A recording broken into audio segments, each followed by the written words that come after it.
Hey everybody, this is Modern Refugee. There are two extremes in the preparedness community of the people that I've talked to. There's different camps inside the preparedness community of what people are prepared for and whatnot, but on the one end is the fear extreme. And I actually addressed that in an older video where I talked about prepper confidence. You know, you have to be confident of what you have and what you've done. Because there's always, you always see that in the preparedness community. I got to make one more trip to the store. I got to get one more, haul in, whatever it is, stuff like that. There's always that fear aspect on the one end of the preparedness community. And on the other end, there is a complacency that I got it all figured out, that there is you know, no matter what happens, I've already got something in place for that. And from what I've researched, what I've seen, and different bad events that have happened in my life, I found that that's not really true. There's always something that you didn't prepare for that slipped your mind, or something that's so far out of the blue that you didn't prepare for that, and it catches you off guard and blindsides you. And the different camps in the preparedness community,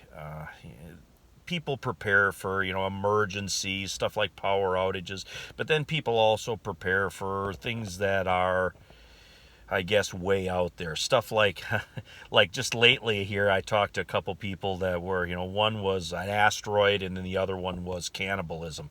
That if things got so bad, people are going to start eating each other. Well, yeah, things like that technically could happen, but they're pretty far out on the extreme, and I think the middle of the road approach in preparedness, I feel, is probably the best bet. You want to be confident in what you have and what you've done, and confidence breeds more confidence. So the more stuff you put in place, the more confident you're going to feel about that. But you never want to get to a point where you're so confident in your stuff where you're complacent, like, nah, no matter what happens, I'm going to continue with my standard of living. And that's one thing that a lot of preppers prep for. They prep for, protecting their standard of living the way it is now. But in most cases that I've researched and seen, and different people that I talk to, kind of like firsthand accounts of really bad things, then your standard of living is going to suffer. No matter how well prepared that you are, your standard of living is not going to be what it was prior to whatever the event is going to be. So that brings that false sense of security.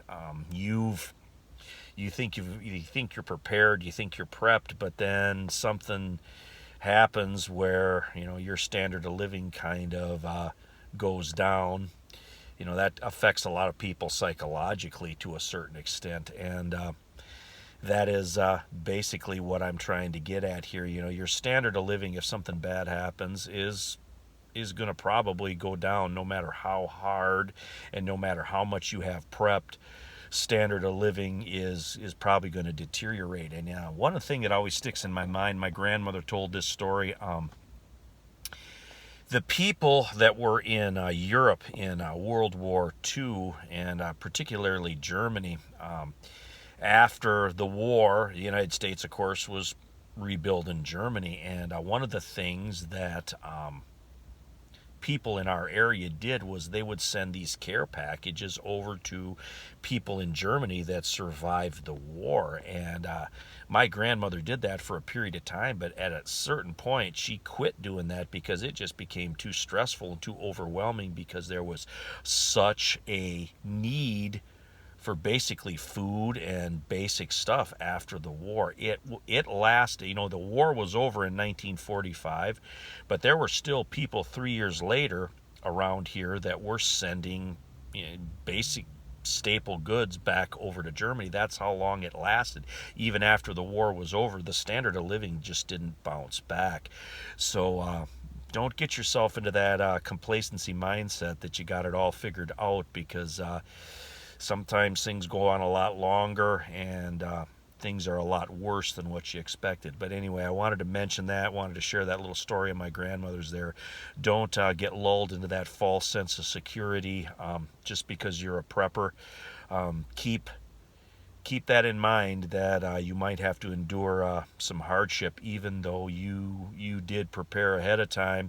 You might be a little bit better off than some other people, but there's always a chance where things are going to be either prolonged, last longer, something's going to happen that's outside of your thought process at this point in time. But anyway, it's Modern Refugee. Appreciate all my subscribers out there. Hope you guys got a little information, a little entertainment out of this here video, and just something to consider and think about. You guys take care.